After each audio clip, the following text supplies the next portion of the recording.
Hello everyone, my name is Dylan and welcome to a brand new video.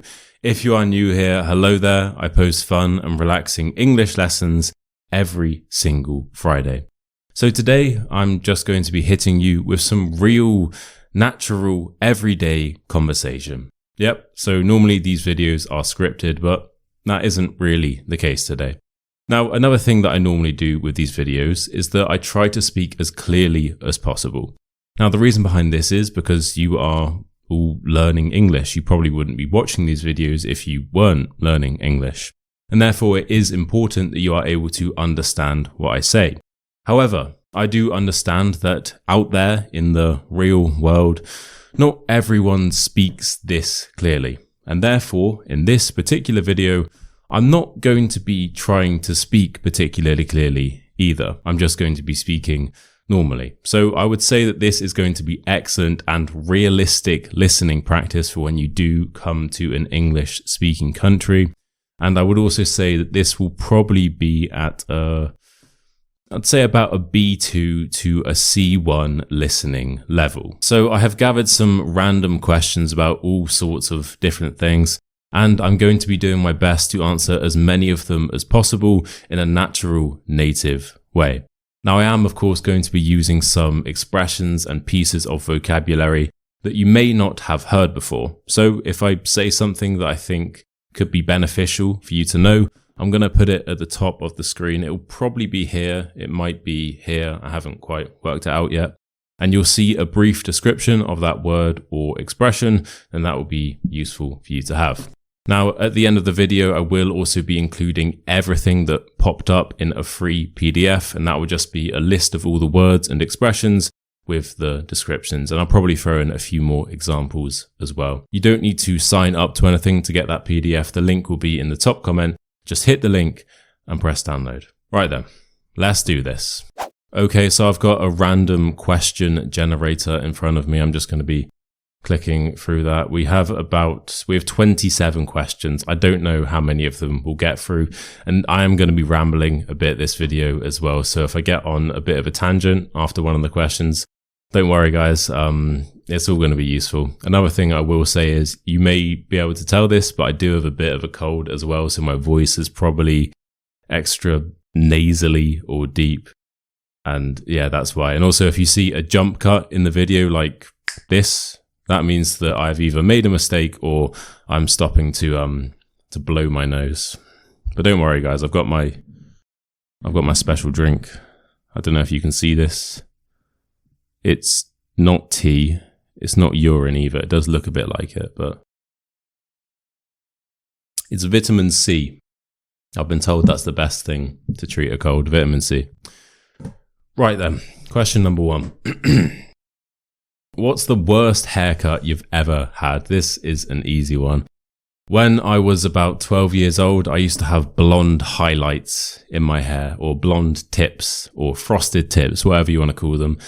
And that is basically when you take clumps of your hair and you take the tip of it and you dye it blonde. So it was just like orange or ginger with little blonde tips, and it didn't look particularly good. Yeah. So that's an easy answer for me. Right, second question.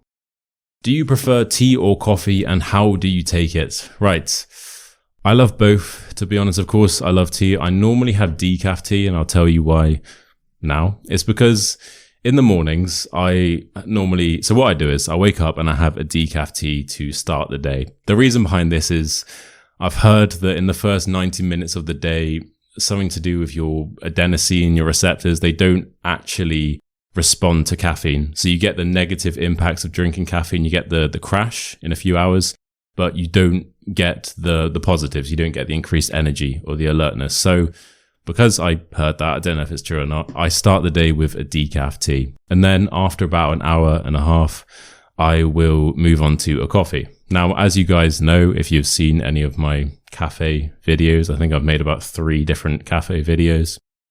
I have a coffee, a latte with oat milk. Doesn't have to be a latte, just any sort of coffee with oat milk is good for me. I'm not a vegan. If you're wondering why I'm drinking oat milk, I just think that it tastes better in coffee. It gives it an extra bit of flavoring, you know? And with the tea, the exact same thing, decaf tea with oat milk. Yeah, so which do I prefer?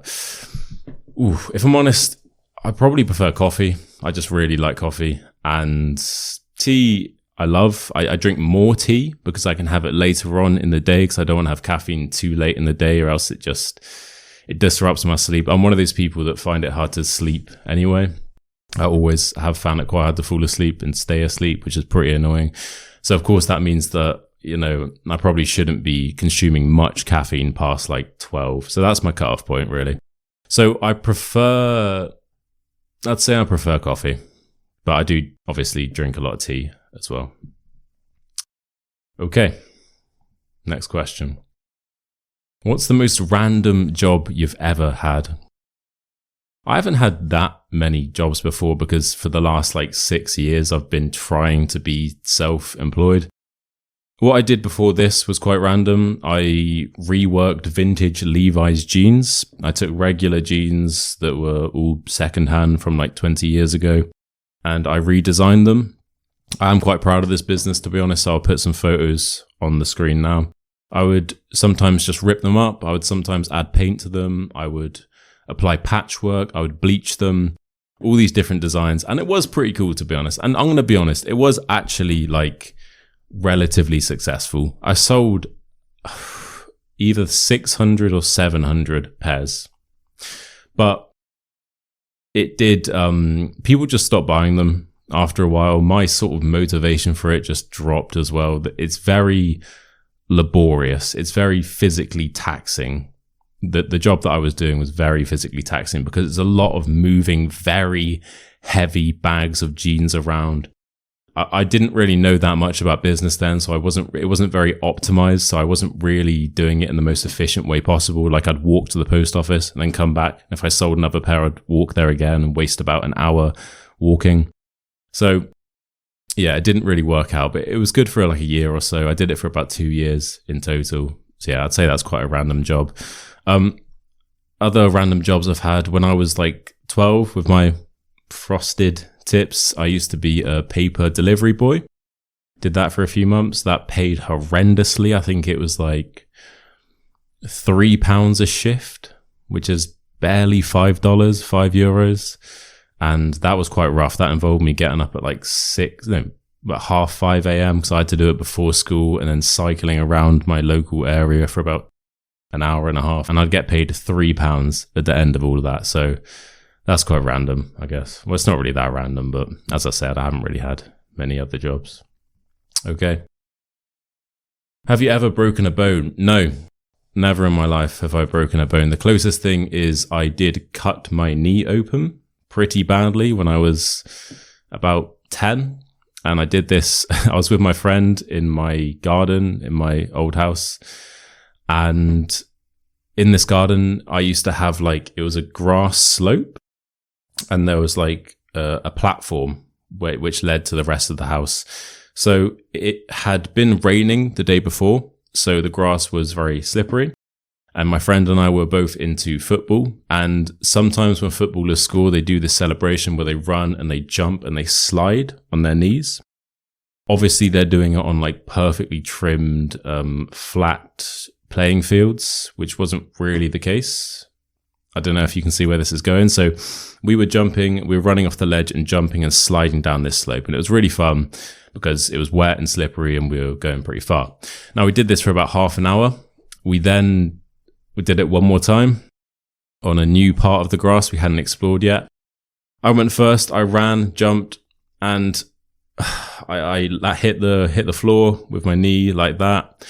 Turns out that there was a rock there waiting for me, and I basically ran and jumped and landed on this rock, and I won't go into too much detail, but it took a large chunk out of my knee and I had to have 12 stitches. It's fine now, but I do have a scar, and I guess that's the closest thing to breaking a bone for me. Next question. Have you ever met a celebrity?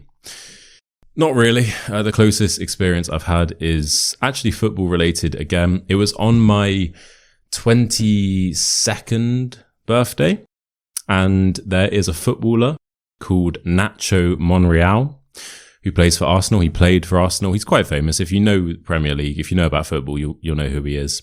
And me and my friend were out in London for my birthday. This was the middle of the day. I think we were doing some shopping, and we were crossing the street. This was outside the Gucci store. I'm not flexing. I didn't buy anything. I had no money, but I think we went there anyway.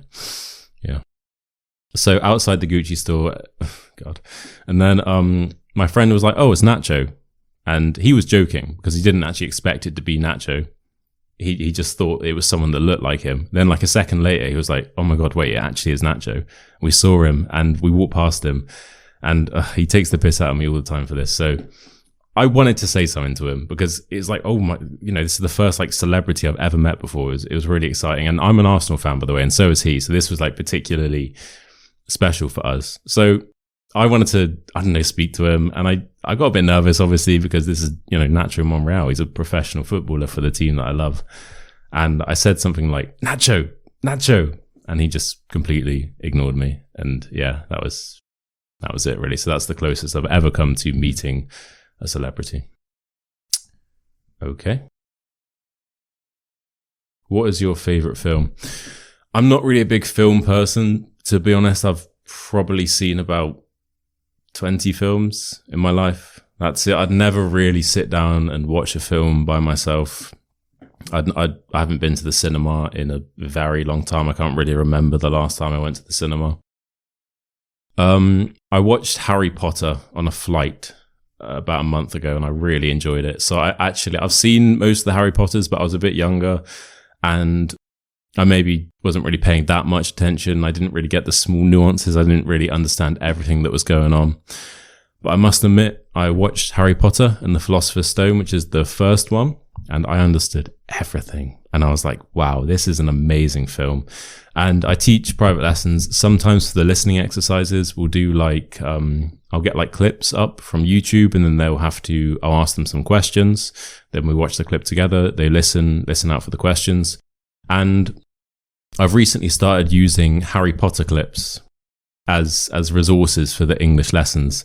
Now this is good, but it does mean that I do actually get sucked into this rabbit hole of, I'm trying to plan the lesson, but I end up just watching random Harry Potter clips for about half an hour because I find them so interesting. So I'd say my favorite film or my favorite series is probably Harry Potter. I need to rewatch them. And an individual film that isn't Harry Potter, I know that's a bit of a boring answer.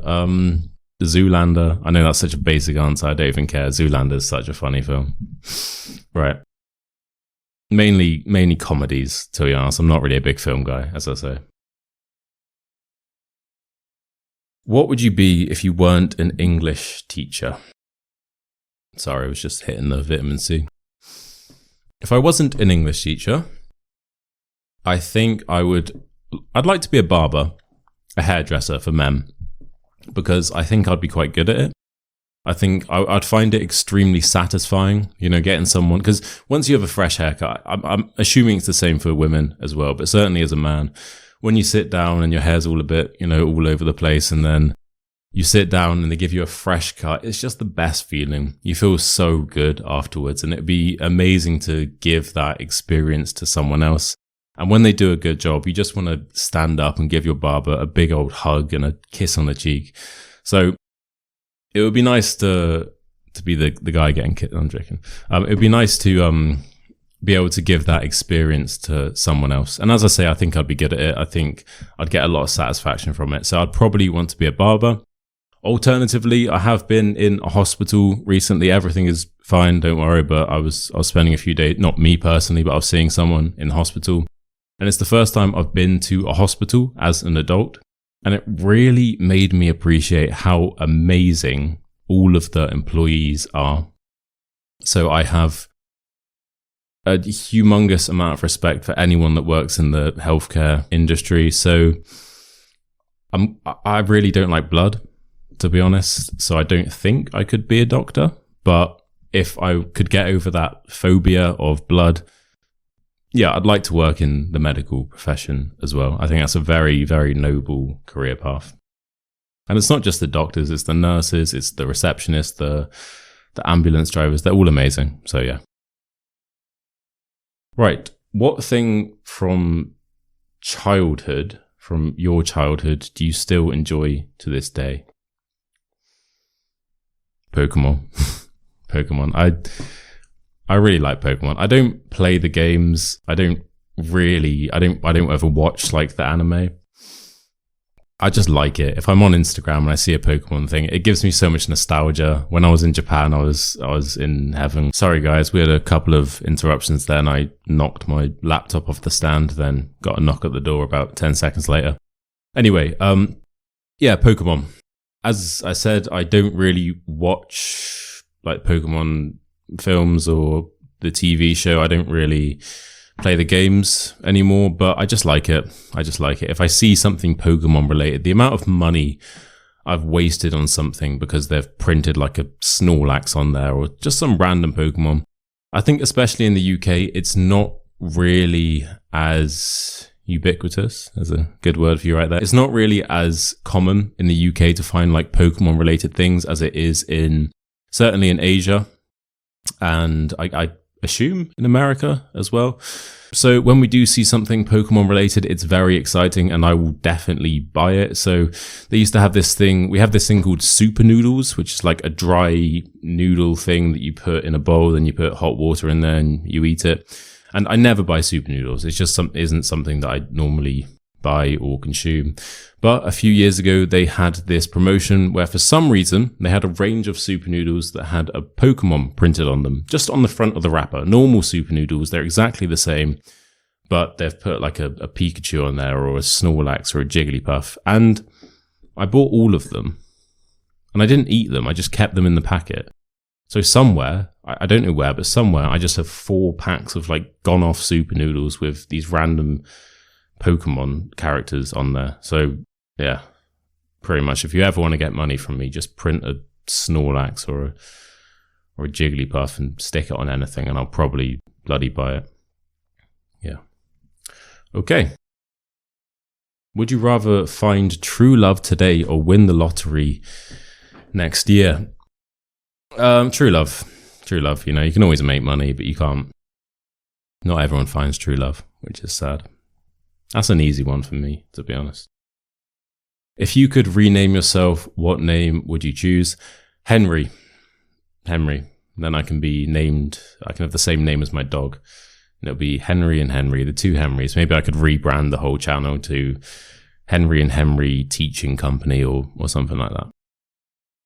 Would you rather win £25,000 or your best friend win £100,000? We're going for the 100,000 because I think, you know, my best friend, he's quite reasonable. So I'd give him the 100,000 and I'll be like, listen, mate, do you know how you got that 100,000? Yeah, it was me, actually. It was me. So basically I could have taken 25, but I decided to give you 100. So maybe let's go split skis and we'll take a little 50 each. Is that fair enough? Is that fair enough? And I think he'd probably say yes. It could backfire and he'd be like, who are you? I don't know you. This is my money. Bye, bloody leeches. But I think I could probably get a bit more money out of it. So I reckon we're going to go for the 100,000, yeah. Would you rather lose all your teeth or lose a day of your life every time you kissed someone? Yeah, some of these questions are a bit weird, to be honest.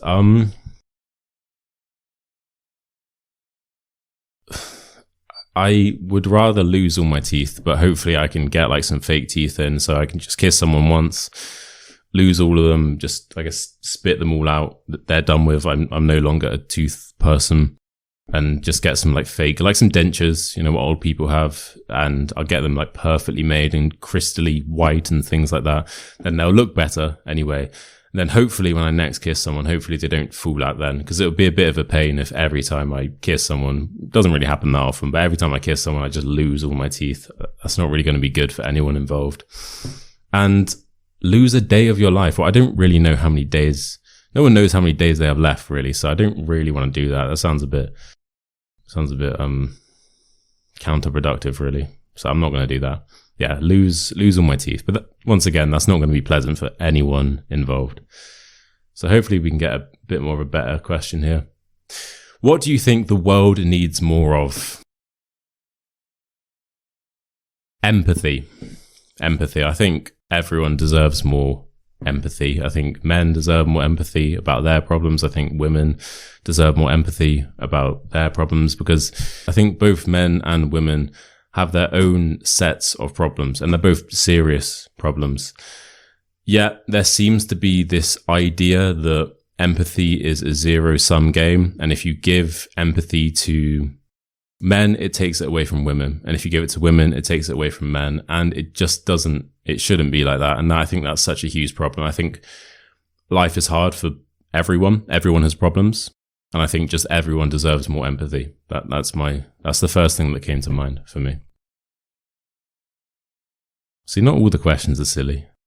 Right, how does language influence thought? I love this question, and I think, well, I don't know, you guys tell me, because I'm guessing if you've made it this far through the video, you probably speak 2 languages. So it would be interesting to hear about how, so say if you're speaking German is your native language, maybe you are German, maybe you're Austrian, and you're about a C1, B2 level of English. So you can think in English and you can communicate in English.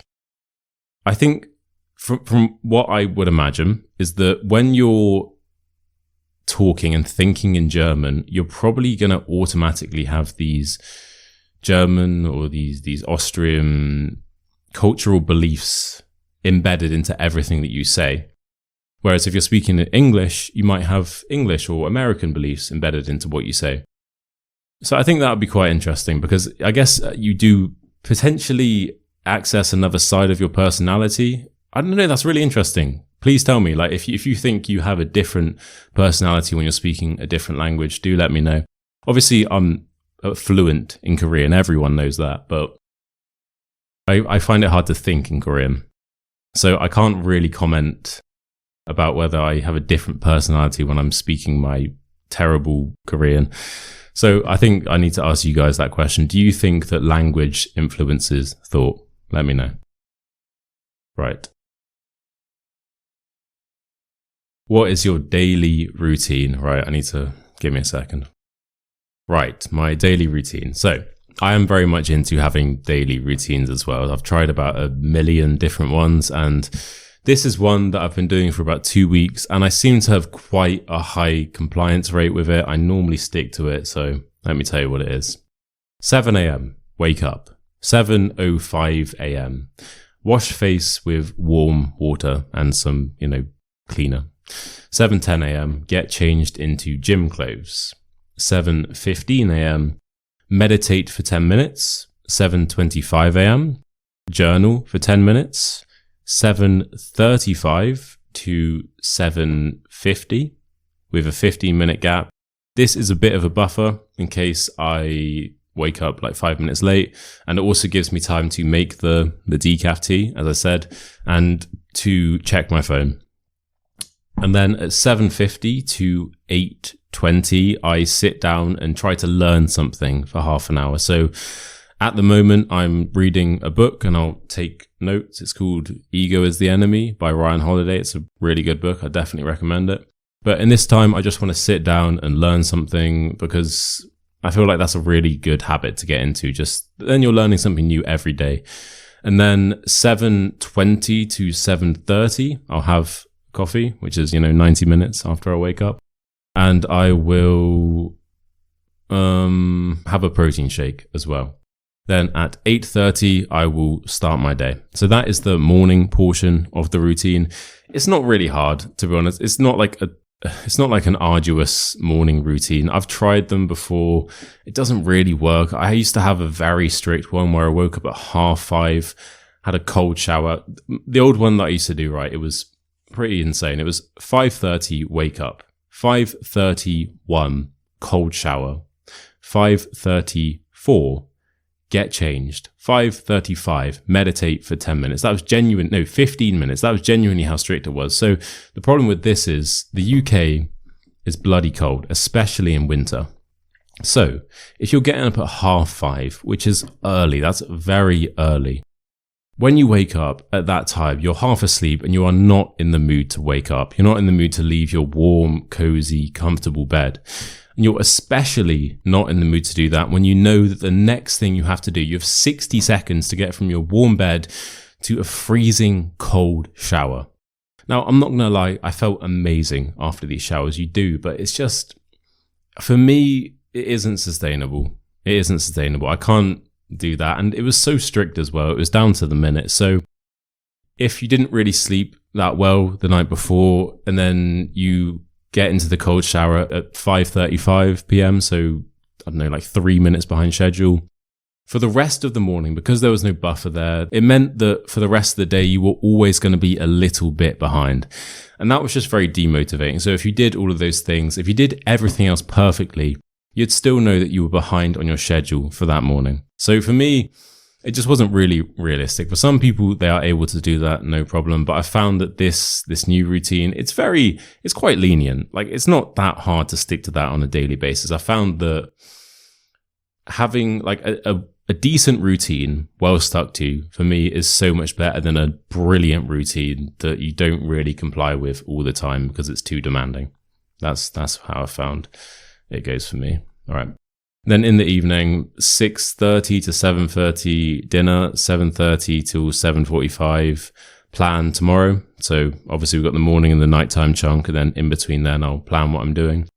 And then 7:45 to 8:45, so just one more hour, either just learning or doing like an hour more work as well. Then 8:45 to 9:15, just, shower, get ready for bed. 9:15 to 9:30, journal again. Then 9:30 till 10, read in bed. Then 10 till 7, sleep. That's 9 hours. So even if it takes like 2 hours to fall asleep, that's still 7 hours of sleep you're getting, which is, that's a decent amount. So that's something I've been doing for the last 2 weeks.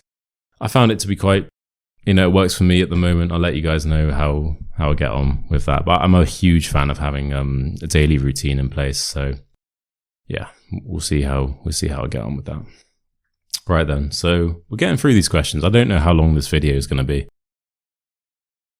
Would you rather have to sing everything you say or dance everywhere you go? Dance. I can't sing and I don't really enjoy singing. I can't dance either. I don't really enjoy dancing, but at least I'll get good at dancing. I feel like if you sing everything you say, there isn't a guarantee that you're going to become good at singing. Whereas if you dance every time you have to move, I feel like it's pretty unrealistic to think that you won't eventually become quite proficient in dancing. So I think it would be good practice for me. Then that would be my thing. Every time I walk around, like wherever I go, I'll just be dancing there, and I feel like that'd be quite good vibes. And as I say, I'll get good at dancing as well. So maybe I could explore that as a potential career route, teaching English whilst dancing. Go to some countries where ballet is quite popular, then I can teach them English whilst joining in. That'd be quite a niche market, I reckon. So yeah, that's my answer. Have you ever been caught talking to yourself? I'm constantly talking to myself. I guess I'm kind of talking to myself right now as well. And yeah, I live by myself at the moment, but when I'm staying with other people, yeah, I'm still going to talk to myself. So I'd say on a fairly regular basis, I get caught talking to myself. Yeah, I probably talk to myself more than I speak to anyone else in the world by a long way. So I don't know if that's weird or not. I don't think it's weird. It doesn't feel weird. Might be weird. Who cares? What's a hobby you picked up but dropped quickly? Muay Thai. And I dropped this not out of choice, but because I left Thailand. I thoroughly enjoy Muay Thai. I really do. But it's just so much better in Thailand than it is like anywhere else. I've tried it in England. It's a lot more expensive. It's less authentic. The vibes aren't as good. The equipment isn't as good. So I want to return to Thailand just so I can do some more Muay Thai. It's really fun. I'd highly recommend it. It's suitable for anyone. It's really good. It's not even that violent, really. If you turn up to a session, you're not going to get beat up the second you step in there. In fact, you're probably not really going to be fighting anyone unless you would like to. They don't pressure you into fighting anyone. So if you are looking for a new hobby or something that is a good workout, I'd highly recommend trying Mai Tais. It's really enjoyable. And you can also get banging newsletters out of it as well. I got beat up in Thailand. That's a good newsletter. You're going to click on that, right? You know, you're going to. I can barely talk. Sorry, this cold is... It's rough. What's one meal you never get tired of eating? So, I'm not a huge food person, to be honest. By that, I mean, I'm happy eating boring foods on a fairly regular basis. I very rarely go out to restaurants. I never go out to restaurants in the UK. Obviously, if I'm abroad, it's a little bit different, but here, I just, like, going out to eat just isn't really something that I do. So, to answer this question, one meal I never get tired of eating. I don't think toast really counts as a meal. I've been eating the same thing for lunch and dinner for the last week. By choice, because I'm trying to simplify everything. I'm really trying to simplify my diet as well. And that is boiled rice, chicken, and broccoli, which is if you know, that's a very gym bro type of meal. And I've just been having that for lunch and dinner, because it's healthy, it's high protein, it's clean, like single ingredient meals. So I don't know, I don't love it, but as I say, I'm not really a big food person, so I can certainly tolerate it, and I do enjoy it. So that's my answer. Probably the most boring answer you could possibly imagine, but yeah, there we have it. Would you rather have hands covered in jam forever or feet that stick to the floor like glue? The feet, definitely the feet. You can't have your hands covered in jam forever. Like, you know how annoying that is when your hands are like a little bit sticky. You wouldn't be able to touch anything. Like, imagine going like that, just adjusting your jumper, and now you've got like red stains on it. Feet that stick to the floor like glue. That's fine. You could just buy a skateboard. You could become like a pro skateboarder because you never fall off your board. You could do all these crazy tricks, and you know the board was always going to be attached to you. So as long as you can stay upright, you're always going to land whatever trick you attempt. You can also buy one of those what are they called? Segways, I think they're called. You know, those things, those machines with the wheels, and they run automatically. Once again, you're never going to fall off that. So if you can just get the gravity thing down, you're set. And it doesn't really matter about obviously that's inconvenient, your feet sticking to the floor like glue everywhere you walk, but at the end of the day, it's going to massively improve the strength of your calves and your thighs, which is a good thing.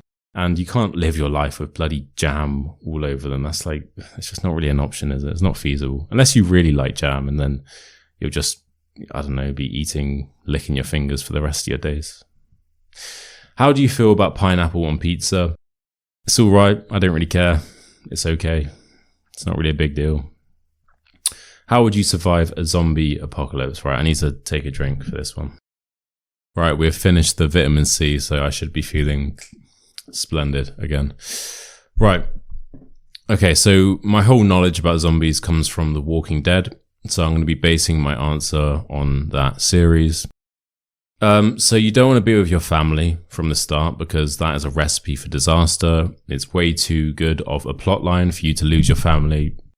It's way too good of a plotline for you to lose your family right at the start. So realistically, you want to be by yourself, and you want your family to be interesting enough that they're hopefully going to be getting like a side story so that they don't get killed off too quickly. And yeah, it seems that you want to kind of be a bit of a lone wolf, but then you find a group, and then it's going to be about 20 of you, and you're going to be camped out in like a Tesco or like a Sainsbury's petrol station. There's going to be a bit of conflict, which is fine. You want to stay away from that conflict because it's the neutral one that doesn't really die from the start, I reckon. And then someone's going to die. A few people will probably die because they can't afford to keep paying all those actors. So you're going to want to just stay around for the first few episodes. Then after that, start becoming very interesting, because if you become the main character, they can't kill you off yet.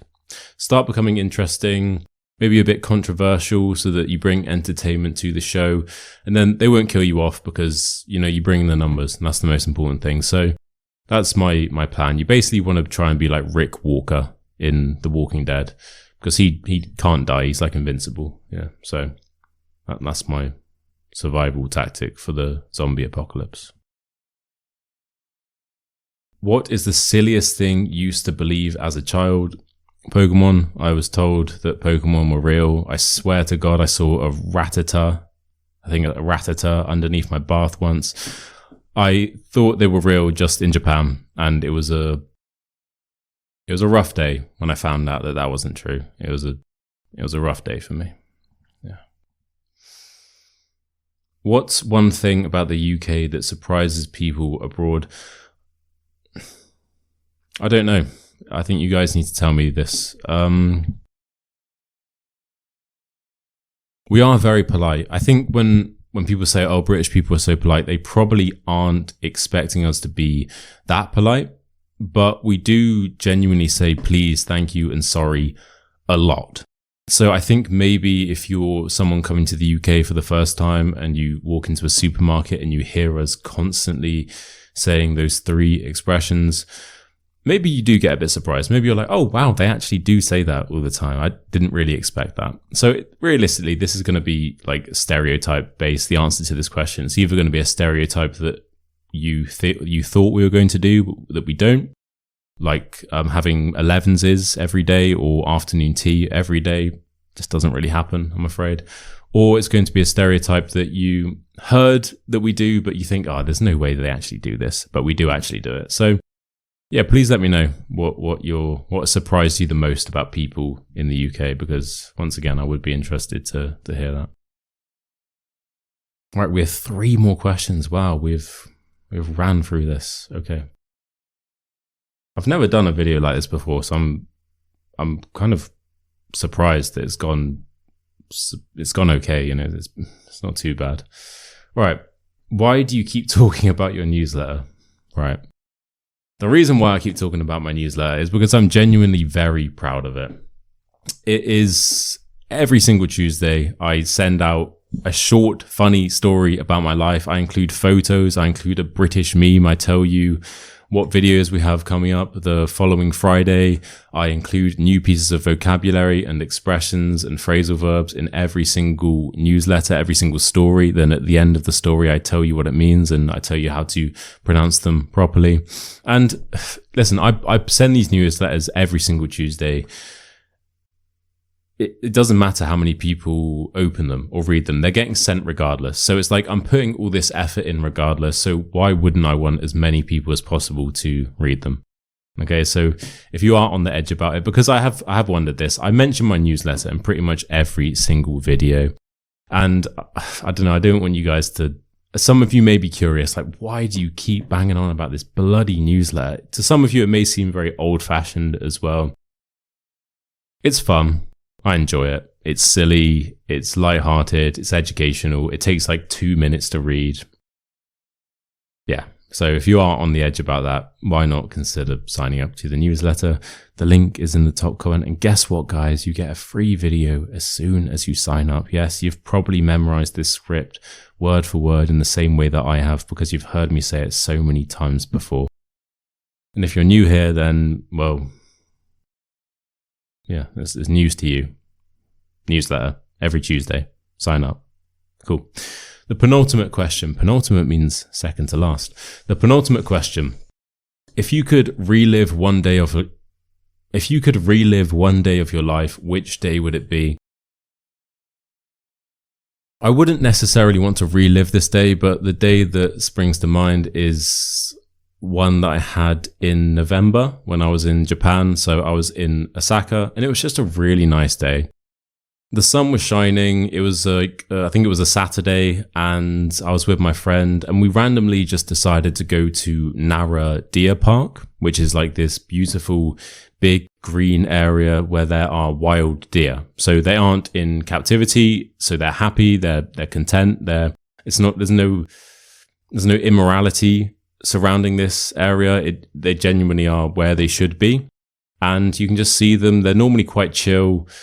Some of them are quite aggressive to each other and also to the visitors. You know, in my case, obviously that is the day that I got robbed by that dear. But at the end of the day, I got a video out of it and I got a newsletter out of it and we got a little bit of an inside joke. So I don't think, all things considered, I don't think it's too bad. But yeah, that was just such a pleasant day. The sun was out. I was with my friend. I was in nature, perfect temperature. We had some ice cream. We were walking around there talking about random things and it was just so pleasant.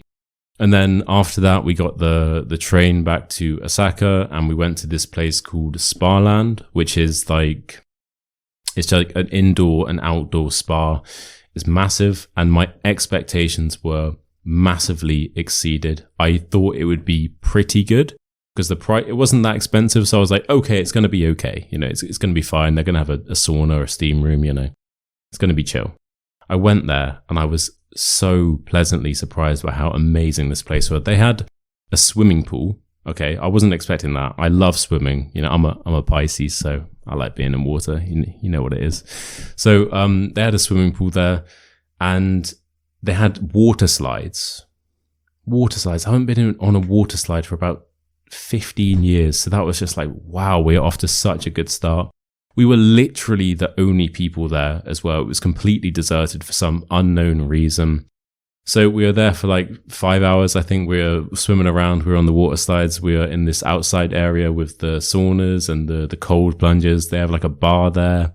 And there was a moment where after this incredible day, I was just sat at the bar with the water falling on my shoulders. I was drinking a Moscow Mule, which is a new drink that I quite like. It's a vodka. Well, it's not a new drink. It's new to me. It's like vodka, ginger beer, lime, and ice. It's delicious. I had some food and I just looked around and I thought, yeah, this has been an amazing day. Nothing really happened. It's not like I won the lottery or nothing really incredible happened on that day. It was just a pleasant day from start to finish.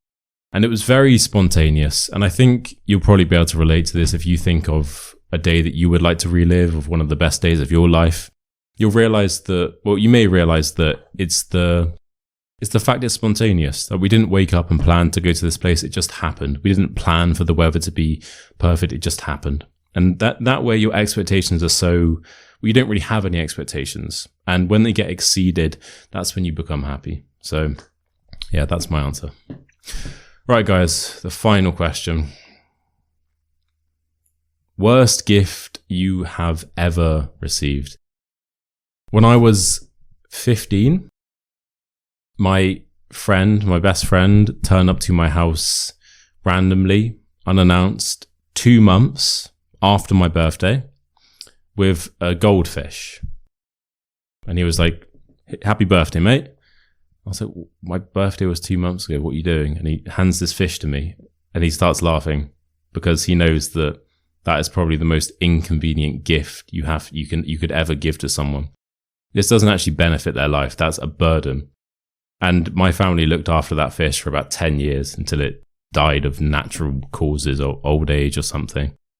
So on that day, my friend turned up to my house 2 months after my birthday and gave me a chore for the next 10 years. And goldfish, yeah, they're nice, but they're not really, you can't really get that attached to a fish, really. You can't really play with them. They just kind of swim around non-stop. And it's like, it's not bad having them, but it's not really like a normal pet, like a cat or a dog where you can form some sort of connection. It really was just a bit of a chore. And to be honest, I didn't really look after it. It was my parents that had to look after it. But yeah, that is the worst gift I've ever received. Right, guys, and there we have it. Those are 29 questions that I have answered in a natural, native way. So as mentioned, I wasn't trying to speak particularly clearly throughout that video. I was speaking quite fast at times as well. And because of this cold, my voice is extra nasally. So it might have been quite hard to understand me at times. So please don't feel discouraged if at any moments you were trying to replay it like, "What did you say? What?" Don't feel discouraged. And if you did understand most of that, fair play, because that is very much like a B2 to probably like a C1 level of English. So yeah, good for you. Now, I did use quite a lot of different expressions and pieces of vocabulary as well. As mentioned, all of these will be included in a free PDF and the link is in the top comment. You don't need to sign up to anything, but you can sign up to my free newsletter if you would like to. The link will also be in the top comment, and you do receive an exclusive bonus video as soon as you sign up. Right, I hope you enjoyed today's video. If you did, please like the video, subscribe to the channel and turn on post notifications, and maybe even comment down below. If you would like to see more of these unscripted, just rambly style videos where I use real, natural, everyday English, then just let me know, guys. Let me know. Right, anything else? I think that's it. This is the first video of 2025, so I wanted to wish you all a very happy new year. And I will hopefully see you next Friday for another episode. Right then, so until next time, cheers.